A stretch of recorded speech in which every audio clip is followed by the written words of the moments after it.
Saint Teresa of Avila was a Carmelite nun who died in 1582. She was a prominent Spanish mystic and a religious reformer.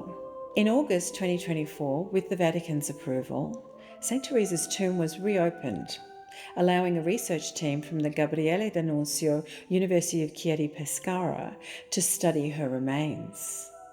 The goal is to learn more about Saint Teresa's life, her health, and the preservation of these historical artefacts. Professor Ruggero D'Anastasio of the research project team contacted me to reconstruct the face of Saint Teresa. The team provided a range of data to approximate Saint Teresa's face, detailed anthropomorphic measurements, and X-rays taken from various angles. Other important sources of data from the time Saint Teresa lived included a painting by Father Giovanni della Miseria and a detailed description of Saint Teresa's facial features by Sister Mary of St. Joseph, who lived with the saint. The description is amazing. It's a detailed and nuanced eyewitness account of the saint. She observed that Saint Teresa's face divided perfectly into thirds, that she had broad arched eyebrows and had 3 moles on her face.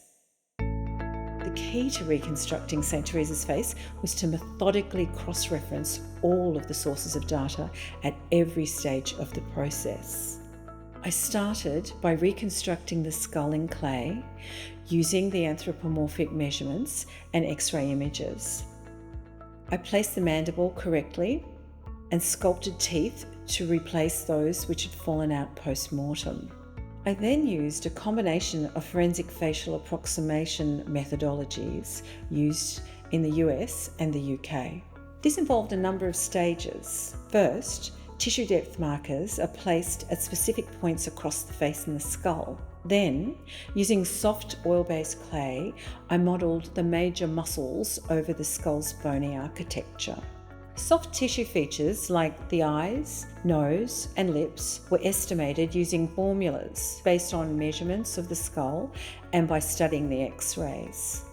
The formulas calculated the length, width, and angle of the nose, the shape of the tip of the nose, the height and width of the lips, and provide guidance to position the eyes correctly within the bony orbits of the skull. Finally, a layer of clay skin was then applied across the musculature to the height of the tissue depth markers.